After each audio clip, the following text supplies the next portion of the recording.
Buenas. Hoy vengo a desmentir el canal hispanista de Paja Hispánica, el cual también incluye videos resubidos de otra gente, por lo que también le responderé a ellos. No había corrupción. Cuénteselo eso a los ciudadanos de hoy, de las republiquetas. ¿De las republiquetas?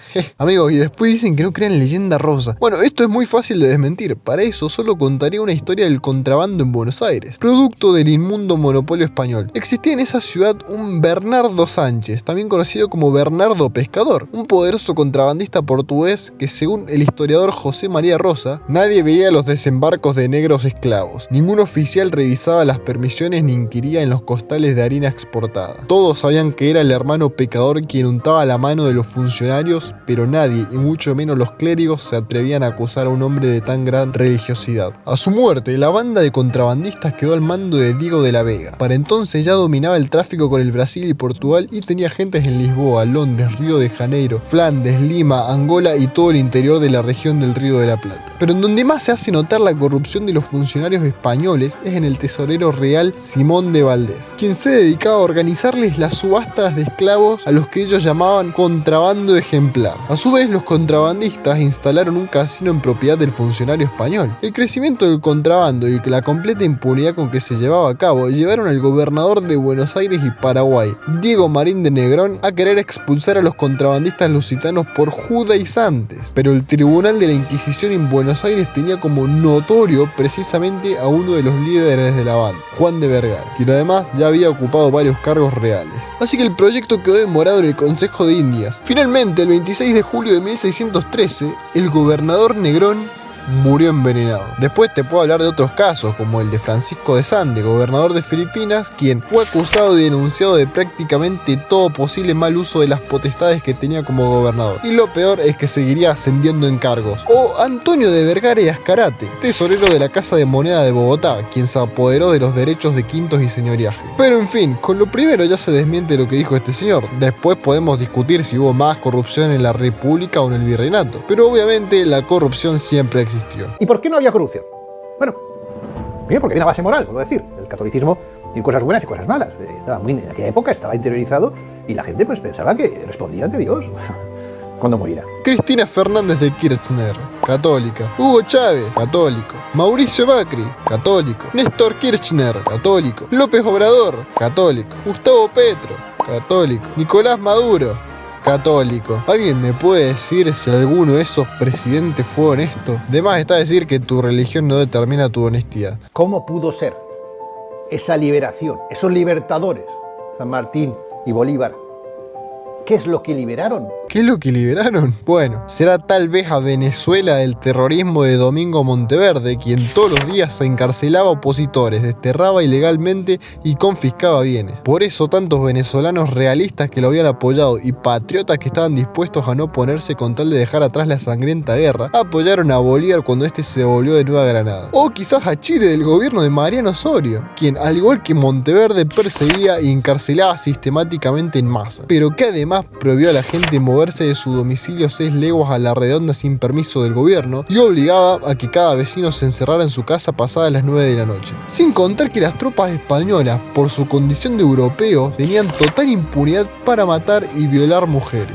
Y no, lo que estoy contando no es leyenda negra, es historia negra, ya que una cosa fueron esas dos capitanías en el resto de su historia y otra cosa muy distinta fueron tras la reconquista española. Comparalo con la libertad que promovía San Martín, quien quemó todas las cartas que por miedo muchos chilenos habían mandado a Osorio después de su triunfo en Cancha Rayada, y el general argentino no tomó ningún tipo de represalias contra ellos. Que causaron un desastre económico, cultural y político del que todavía padece Hispanoamérica. Ajá, me impresiona cómo los hispanistas se quejan de los que dicen que nuestros países son pobres por culpa de España, a lo que estoy completamente de acuerdo, me parece una estupidez culpar a España, pero dale, acá debería aplicar la misma lógica. Claro, San Martín tiene la culpa de que haya existido Perón, los militares, los Kirchner y todos los idiotas que han idolatrado toda esa aberración. San Martín, a pesar de que ni en Argentina ni en Chile él no haya tenido ningún cargo que no fuera militar en los gobiernos nacionales, es el culpable de que estos dos países y Perú, que adoptaron sistemas completamente distintos a los los que él quería están así por su culpa. Es culpa de Bolívar que Perú sea pobre a pesar de que estos lo sacaron a patadas. Pero por favor, estos dos personajes solo se ocuparon de independizar países e intentar implementar el modelo que ellos veían conveniente. Después de su muerte o salida de la vida política, nada tienen que ver de los errores que hagan las siguientes generaciones de dirigentes. Esto podía haber sido el mapa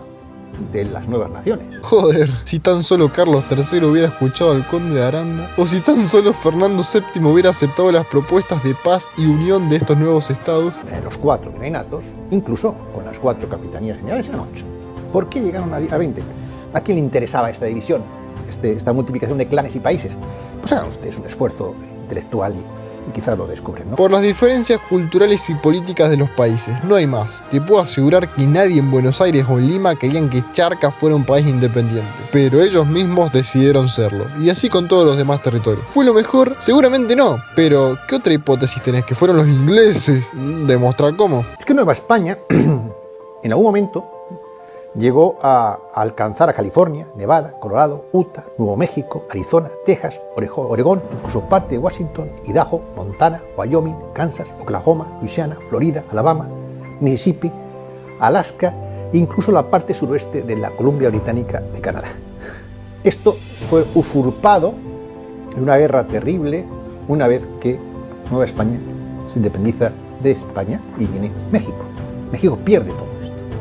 Es cierto que México perdió no mucho, muchísimo territorio, pero usted comete el error de adjudicar a todos esos territorios como perdidos por el México independiente. Veamos: Montana, Dakota del Norte, Dakota del Sur, Wyoming, Nebraska, Iowa, Missouri, Kansas, Oklahoma, Arkansas, Luisiana, partes de Texas, partes de Colorado, partes de Minnesota y partes de Nuevo México, que en ese momento eran todos una región conocida como la Luisiana, literalmente fueron regalados a Francia en 1801. La Florida fue vendida por Fernando VII en 1819 por $5 millones estadounidenses, de los que por cierto España nunca recibió un centavo. Y por si eso no fuera poco, y yo te juro que enterándome de todo esto no me la puedo creer como los españoles nos acusan de perder territorio, se dieron todos sus derechos de la región de Nootka, en donde España no tenía más que unos pocos asentamientos, pero años antes habían acordado con Gran Bretaña que ambos podrían colonizarlo. Pero ahora, en vez de disputarlo con España, los británicos lo van a disputar con Estados Unidos. Pero claro, ahora viene este tipo a culpar a los mexicanos por la pérdida de esos territorios. No por nada, un español de hoy en día lamenta más la pérdida de la Florida de lo que lo lamenta un mexicano. Si la creación de las nuevas repúblicas, o republiquetas, como dice Francisco Núñez del Arco, ecuatoriano,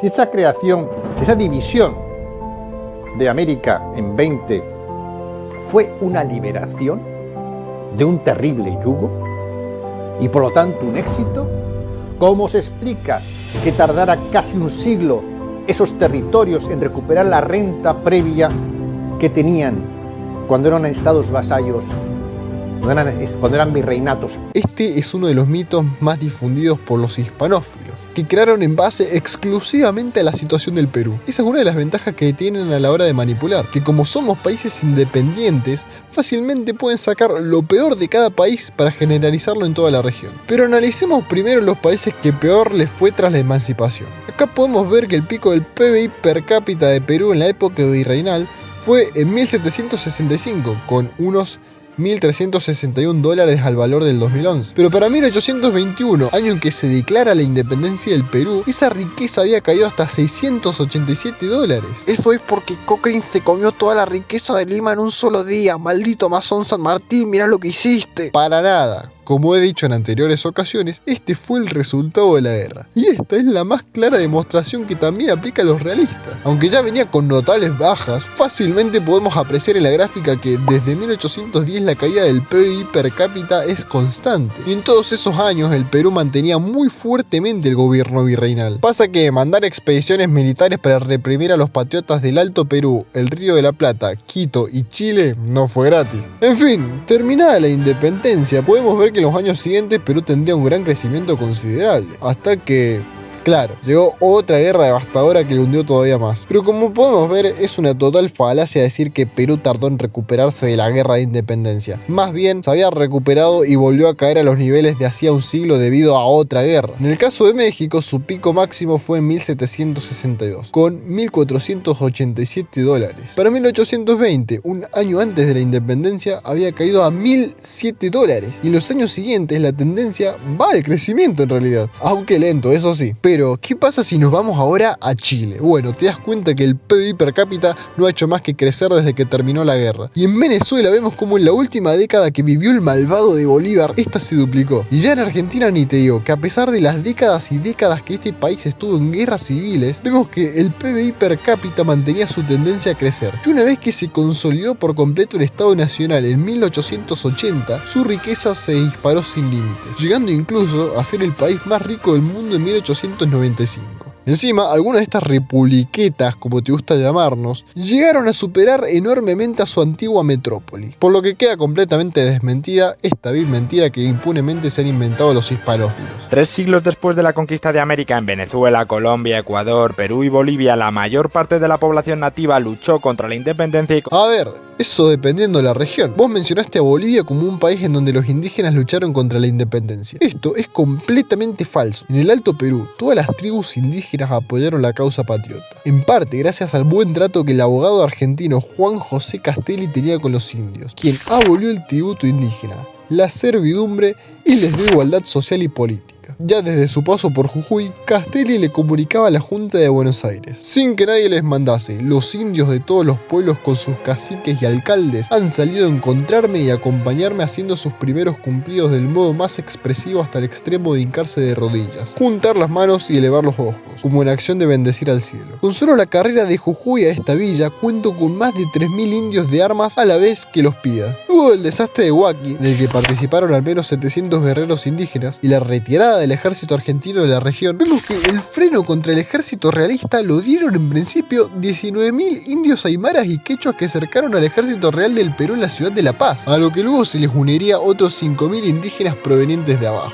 Ciudad que rindieron por asalto y pasaron por las armas a todos los europeos y criollos realistas. Según la Gaceta de Buenos Aires, el grueso del ejército indígena había llegado a acumular 40.000 hombres. Pero bueno, este número muy seguramente sea exagerado, porque la fuente que nombré no era más que un diario del gobierno para la propaganda revolucionaria. Pero lo que es indudable es que fueron una enorme masa que se opuso al ejército realista. Y todo eso solo en el principio de la guerra. Los guaraníes como Andresito Guacurarí apoyaron en su totalidad a la independencia, y muchos de ellos se incorporaron en el glorioso regimiento de granaderos a caballo, entre ellos el sargento Miguel Chepollá, quien participó en toda la campaña libertadora de Chile y Perú bajo las órdenes del general San Martín, para luego pasar a las órdenes de Bolívar y participar en la batalla de Ayacucho, siendo uno de los 78 soldados argentinos que sobrevivieron a la guerra en el Perú. Tenemos el caso del cacique Cumbay, quien colaboró con Belgrano dándole 2.000 indios guerreros, o el caso de Huánuco en Perú, donde se levantó una sublevación de 15.000 indígenas, que, aunque no por la independencia sino por el mal gobierno, esta había sucedido en apoyo del ejército auxiliar argentino que se encontraba en el Alto Perú. Después de la derrota de Belgrano, este había dejado establecido un sistema de guerra de guerrillas en toda Charcas, en donde gran parte de ellas la conformaban indígenas. Las guerrillas de la Laguna la conformaban 4.000 indios, la de la Arqueja 3.000, la de Valle Grande otros 3.000, la de Cinti unos 2.000 y la de Porco y Chayanta 4.000 más. Los regimientos argentinos número 4 y 5 tenían en ellos varias compañías indígenas. En el Cusco de 1814 estalló una revolución dirigida por los hermanos Angulo, identificada con el gobierno de Buenos Aires. El noble inca Mateo Pumacagua había prometido colaborar con un ejército de 4.000 hombres, pero su llamado fue tan popular que se le sumaron unos 20.000 indígenas, según el historiador peruano Rodolfo Milla. Los pehuenches del actual sur de Mendoza colaboraron con San Martín para dejarlo pasar por su territorio en el cruce de los Andes. Todos los pehuenches, a excepción de 3 caciques que nosotros sabremos contener, aceptamos tus propuestas, fue lo que le respondió el cacique más anciano. En 1818 estalló en Perú otra rebelión indígena con reclamos sociales, pero que rápidamente fue llevada por sus dirigentes mestizos a proclamar la independencia. Pero como todo lo demás que conté, fue reprimida. Fueron también fundamentales las montoneras peruanas que bajo órdenes de San Martín accedieron a la ciudad de Lima desde la sierra, impidiéndole toda llegada de productos básicos. Destaco también el combate de Huancayo, en donde un ejército de 5.000 indígenas al mando del argentino argentino José Félix Aldao fue aniquilado por los realistas de Mariano Ricafort. En Venezuela tenemos el caso de los guayqueríes, quienes apoyaron a los patriotas con 1000 hombres en la campaña de Guayana. En Nueva Granada se tiene constancia de que los peaces aportaron considerablemente a la causa patriota. Y durante la reconquista española al mando de Pablo Morillo, los indios de Malambo, Isuacurí, Baranoa y Galapa se resistieron activamente. Por cierto, en este gráfico podemos ver que en el ejército de Morillo los indígenas solo representaban un 14% de las tropas, por lo que no eran la mayoría del ejército realista como muchos hispanófilos dicen. En esa región de Sudamérica es cierto que los indios patriotas fueron minoría, pero aún así existieron. Contra las tropas de Simón Bolívar, que estaban formadas principalmente por hijos y nietos de españoles que se habían hecho ricos en América y por 5.000 soldados británicos. Yo sé que muchos de mis suscriptores están en contra de Simón Bolívar y me van a reprochar que lo defienda, pero en realidad, como he dicho en anterior ocasión, yo soy muy neutral con Bolívar y no me interesa ni defenderlo ni atacarlo, solo contar la verdad histórica. Tampoco tengo ningún tipo de problema en decirlo, Bolívar fue un dictador y un asesino, pero en este caso lo que dice el señor Pax está bien manipulado y lo hace quedar como que Bolívar llevó su campaña militar con un ejército británico en contra de ejércitos indígenas, y ya sé que no lo dijo explícitamente así, pero seguro que más de un despistado se quedó con esa imagen. Primero que nada, hay que decir que se empezaron a reclutar militares extranjeros recién en 1817. Para ese momento ya se había instaurado la tercera y definitiva República de Venezuela. Los patriotas no los necesitaban por falta de apoyo popular, sino por la necesidad de contar con soldados bien experimentados, los cuales no podían formarse en medio de la guerra con sus propios paisanos. Y la realidad es que no todos los mercenarios eran británicos, sino que habían alemanes, italianos, franceses y hasta españoles. Estos mercenarios no fueron mandados por la corona británica, ni por ningún otro gobierno, sino que eran voluntarios reclutados por el agente venezolano Luis López Méndez. A diferencia de la guerra en la península contra Francia, donde el gobierno británico sí mandó todo un ejército de 31.000 soldados, sin contar con la intervención de otros 35.000 portugueses. Claro, pero esto no es jugar para los intereses de Gran Bretaña. Pero te digo más, oficialmente el Reino Unido había prohibido en el mismo año que se empezó con la recluta que cualquier británico tomara parte de la guerra para apoyar la independencia.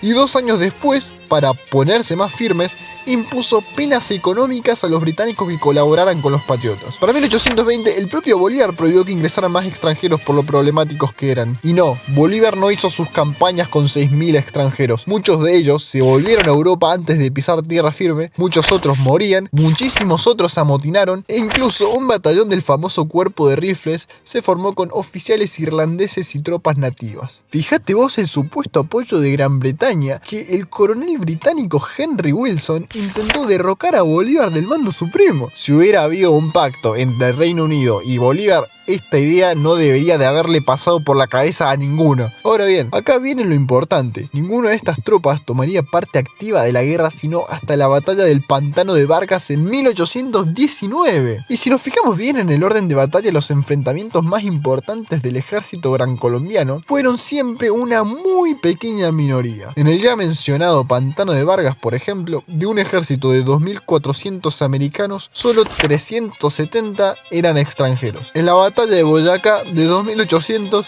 solo 350 eran extranjeros. Y en la batalla de Ayacucho, de al menos 6.000 soldados, solo 300 son europeos. En fin, espero haber aclarado la cuestión, por lo menos para la gente normal, porque de todas maneras los conspiranoicos no van a dejar de adjudicarle todo a los británicos. El propio Bolívar se dio cuenta, tarde eso sí, de que la independencia era en realidad una trampa creada por Gran Bretaña. Claro.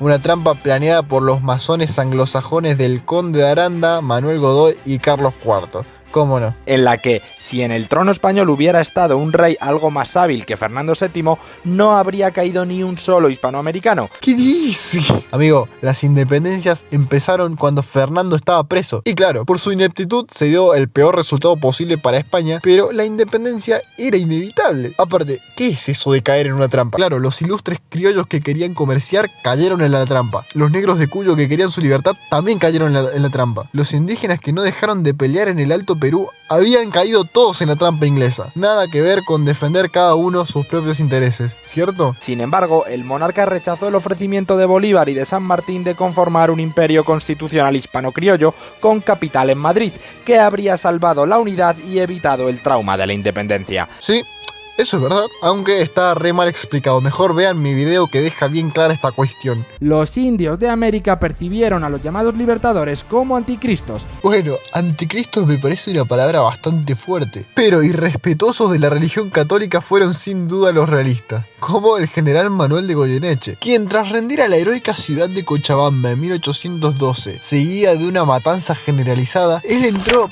personalmente a la iglesia para asesinar a un enemigo suyo frente a los clérigos y sacerdotes. O el virrey español Francisco Javier de Lío, quien expulsó de Montevideo a los padres franciscanos por supuestamente ser partidarios de la Junta de Buenos Aires. Por su parte, los indígenas del Alto Perú, antes de ser ejecutados por los sanguinarios secesionistas en 1816... Sanguinarios secesionistas, justo en el Alto Perú vas a decirle sanguinario al otro. Luego de que a Goyeneche se le sublevaran los pueblos de los valles de Clisa y Tarata, los pueblos aledaños de La Paz y Oruro, así como los indios Yungas y los indios Sica Sica, este ordenó: marche usted y obre con energía en la persecución y castigo de todos los que hayan tomado parte de la conspiración, sin más figura de juicio que sabida la verdad militarmente. El historiador argentino Bernardo Frías resume muy bien la situación en el Alto Perú provocada por los realistas, porque estos jefes feroces, transformando sus tropas en cuerpo de fascineros y bandidos, se entregaron al infame gozo de atormentar a sus semejantes indefensos, violando todas las máximas del derecho de gentes, matando prisioneros, entregando los pueblos a las llamas para que quedaran al desamparo de las familias, sin bienes y sin hogares. Se tomó el sistema de matar con el solo fin de disminuir parciales de la independencia y al entrar a las poblaciones haciendo presa hasta de los infelices viganderos, los llevaban en grupos a las plazas y los iban fusilando de uno en uno. Pero este payaso le dice sanguinario a los demás. Por cierto, esa acusación no tiene ningún sentido en este contexto, pues yo te puedo asegurar que en los 15 años que duró la guerra, ningún ejército argentino realizó una matanza, ni en esas tierras ni en ninguna otra. Durante la independencia me refiero. Y si alguien no me cree, le reto a que encuentre un documento que me diga lo contrario. Por mi parte tengo un excelente ejemplo que comprueba lo que digo, porque en 1813, después de triunfar en la batalla de Salta y dejar a los realistas sitiados en esa ciudad, el general Belgrano, en vez de eliminar a los 3000 soldados enemigos como pudo haberlo hecho, literalmente los dejó libres con la única condición de que jurasen no volver a tomar las armas contra las Provincias Unidas. Obviamente muchos de ellos no cumplieron su promesa y ahí sí, si los capturaban otra vez los fusilaban. Tampoco Sucre iba a hacer ninguna masacre pues, en todo caso no hacía falta, porque en su campaña militar no hubo ninguna batalla y nomás terminó con la muerte de Olañeta por la sublevación de sus propias tropas. Primero, dejemos claro que los negros estuvieron del lado del rey durante la independencia. Otra vez generalizando. Y no, convengamos que en primer lugar los negros mucho no podían elegir. Aún así, por ejemplo, los negros de las Provincias Unidas tuvieron siempre un papel fundamental. En todos los ejércitos argentinos existían batallones de negros, tanto en el norte como en el oriente. En esta última, el regimiento de Pardos y Morenos fue por lejos el cuerpo que más se destacó del ejército de línea, especialmente en el combate de Soriano y en la batalla del Cerrito. Y por supuesto, se estima que entre el 40 y el 50% del ejército de San Martín era de negros libertos. Y vos dirás, pero eran esclavos comprados para la guerra, eso no quiere decir que hayan querido la independencia. Y es cierto, pero aún así hay ciertos testimonios que nos pueden servir para saber más o menos qué pensaban. En las memorias del general Miller, este los caracteriza por su valor, constancia y patriotismo. Luego de la batalla de Cancha Rayada, en la que los realistas atacaron por sorpresa y en la oscuridad de la noche, los negros del Río de la Plata habían jurado vengarse y exclamaban: ya verán esos godos. Y de hecho, en el final de la batalla de Maipú, eso hicieron, matando y destrozando a todo lo que se cruzaran. Aún así, también tuvo constancia de afrodescendientes que se presentaron voluntariamente a las filas patriotas. Si ustedes revisan los diarios de campaña o el boletín del Ejército Libertador recién llegado al Perú,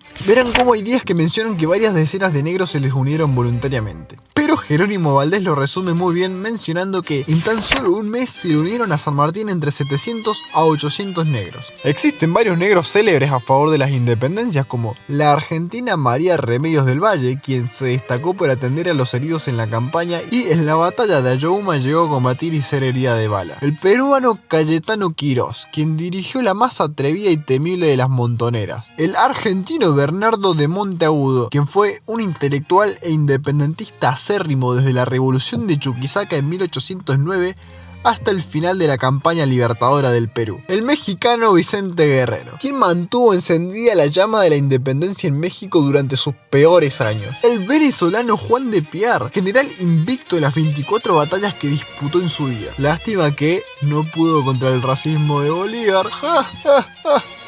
Bromita, no me maten. Y claro, Antonio Ruiz, el negro falucho, quien durante la sublevación del Callao en 1824 se resistió a rendirle homenaje al pabellón español, por lo que empezaron a gritarle "revolucionario, revolucionario", a lo que el negro porteño respondió: "Malo es ser revolucionario, pero peor es ser traidor", y antes de ser fusilado gritó: "¡Viva Buenos Aires!". Igual aclaro que no todos esos eran negros puros, algunos eran pardos o mulatos. La razón es sencilla. Para las poblaciones negras, la corona y su gobierno simbolizaban el camino hacia el progreso social de tan vilipendiados grupos humanos.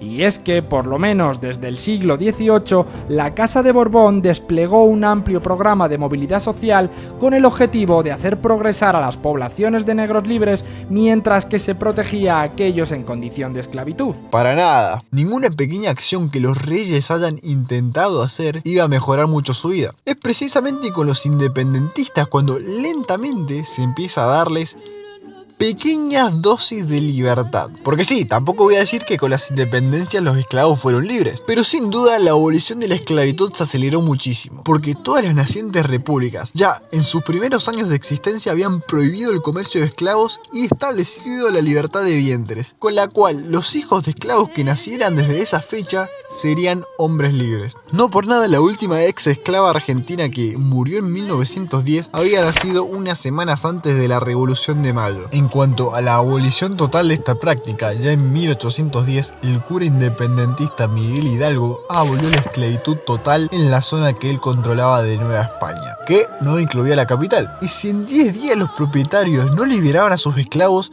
se los condenaría bajo la pena de muerte. Seguramente tras la muerte del cura este decreto quedó sin efecto y no fue hasta 1829 que se abolió definitivamente. Sería Chile el primero de América y segundo del mundo el que aboliría la esclavitud al 100% en 1823. Por otro lado, España fue, junto con Portugal, el único país que se negó a prohibir el tráfico de esclavos durante el Congreso de Viena de 1815. Eso sí, 2 años después sí se adhirió al pacto. Lamentablemente, la trata ilegal de esclavos seguiría existiendo hasta finales del siglo XIX. La esclavitud de la península se abolió en 1837 y por presión de Gran Bretaña, país que ya las había abolido en todas sus colonias. Pero en Cuba y Puerto Rico, los cuales seguirían siendo españoles durante todo el siglo XIX, fue mucho peor, porque recién en 1868 se estableció nomás la libertad de vientres, mientras que todo el resto de América, a excepción de Brasil, ya había abolido la esclavitud. En Puerto Rico la esclavitud se abolió en 1873 y en Cuba recién en 1886, tan solo 2 años antes de que lo hiciera Brasil. Así que me parece una burla la inteligencia humana que quieras pintar de rosa la condición de los esclavos en un imperio asquerosamente esclavista como fue el español, solo porque se creaban unos cuantos códigos que prácticamente no cambiaban en nada la vida de los grones. Cuando por otro lado tenías códigos que les prohibían las reuniones nocturnas, sancionaban severamente a los negros que tuvieran problemas con un blanco, prohibían a los negros del campo y de la ciudad juntarse y regulaban sus relaciones íntimas con otras razas. Y si en Venezuela los negros se sublevaron a favor del bando irrealista al principio, no fue por su amor al rey, sino porque Monteverde había prometido liberarlos si lo apoyaban. Y cuando Miranda quiso hacer lo mismo, los políticos mantuanos, o sea los chetos de Venezuela, se lo impidieron porque en ese momento no querían que su revolución tuviera algo que ver con las masas populares. Años después,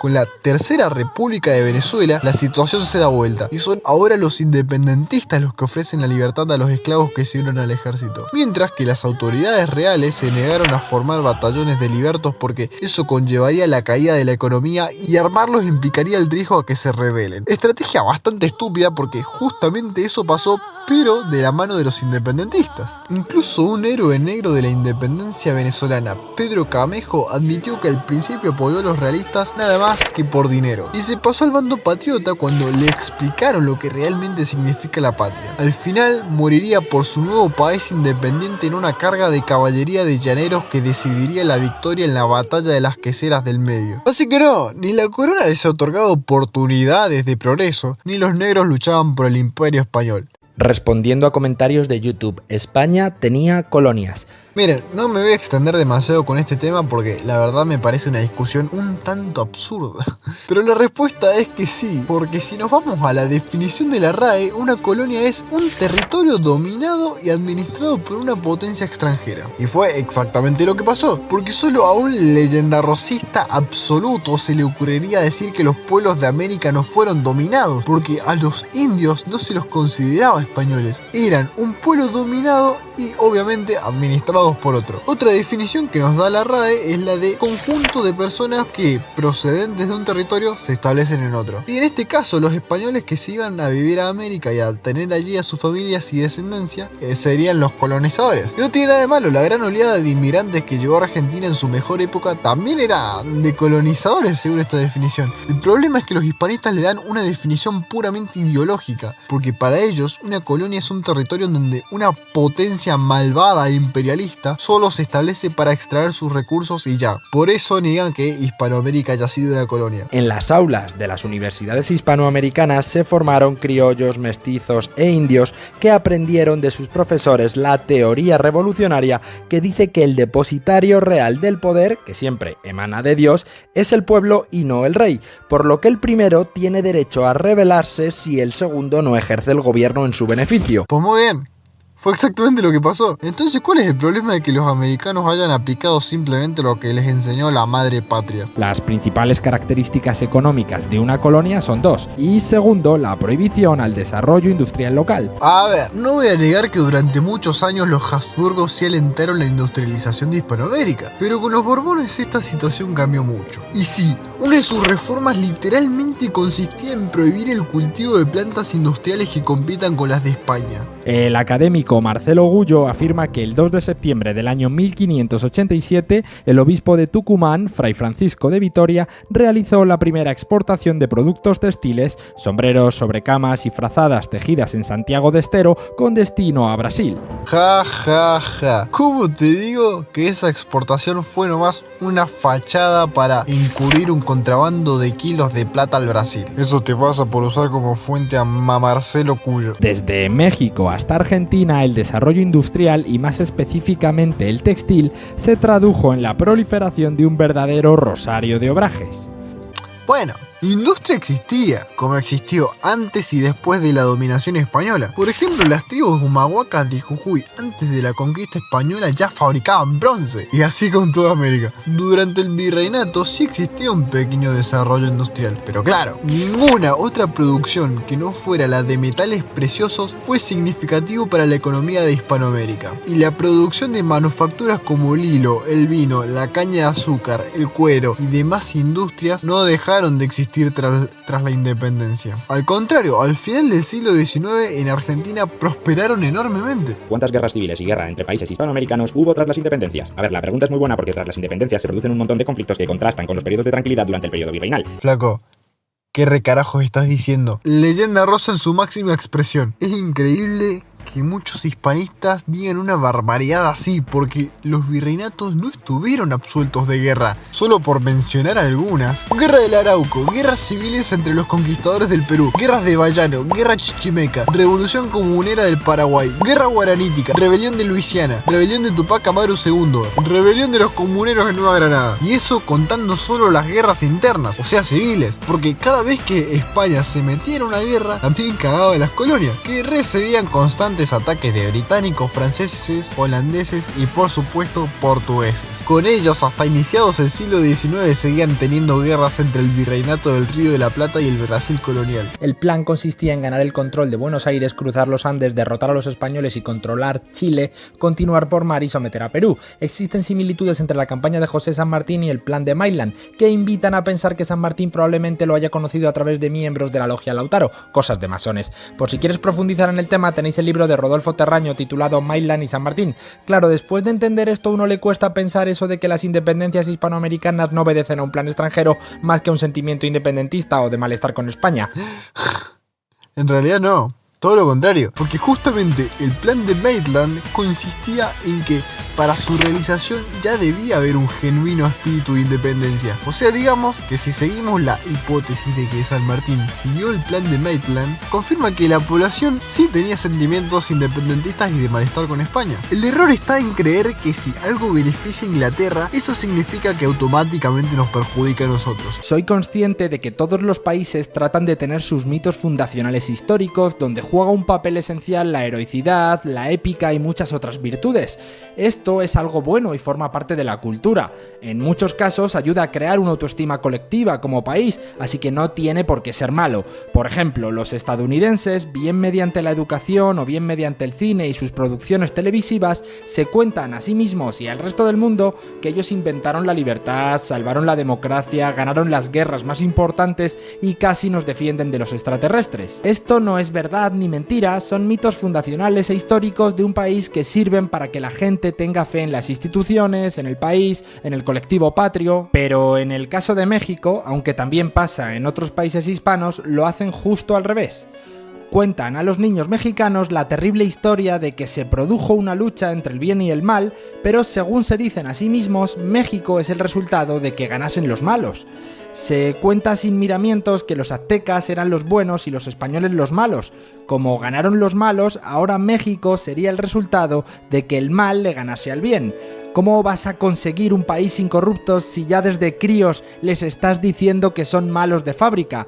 Con esto destrozan el autoestima colectiva y no hay manera de levantar un país. Completamente de acuerdo. Si decís que tu país es el resultado de que los malos le ganaran a los buenos, no esperes que tu gente sienta un compromiso por hacer un país mejor. Entonces, ¿por qué mierda los hispanófilos se empeñan tanto en desprestigiar la causa de la independencia con la que la mayoría de hispanos nos sentimos orgullosos? ¿Te imaginas decir que el nacimiento de tu país independiente es el resultado de que malvados oligarcas criollos sanguinarios anticristos anglófilos derrotaron a los buenos defensores de los indígenas y la hispanidad? ¿Cómo vas a conseguir un país próspero si le estás diciendo a los nenes que ya salieron defectuosos de fábrica? Los aztecas son un pueblo nómada del norte que invade Mesoamérica en el siglo XIII, lo conquista, lo somete, impone su religión, impone su dios, impone un sistema de saqueo. Ah, como los españoles. Pero quería tirar esa chicana nomás. Por cierto, el punto en el que estuve de acuerdo con Pax Hispánica, él lo sacó del señor que acabamos de escuchar, así que le doy crédito por eso. Es habitual que cuando alguien salta con alguna bondad del Cid campeador, automáticamente venga algún enteradillo a añadir que si el Cid era un mercenario,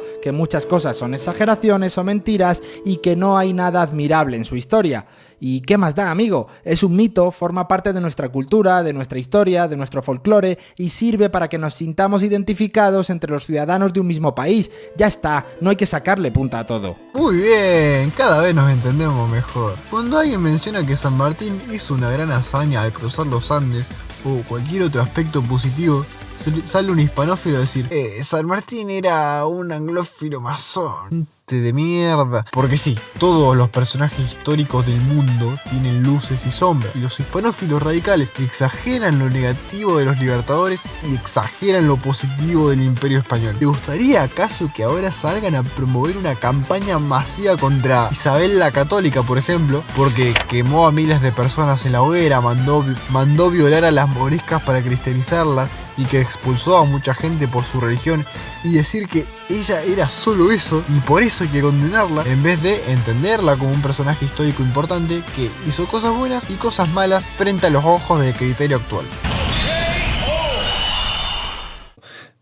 Y bueno, gente, eso sería todo. En principio tenía planeado responder las 6 canales en un mismo video, pero este tipo dio mucho de qué hablar y tuve que dejarlo acá. Ya en el próximo subo la segunda respuesta a Brigada Antifraude, que ya la tengo hecha, solo me falta editarla. Así que acordate de compartir, comentar y darle like al video para poder domar al algoritmo. Chao.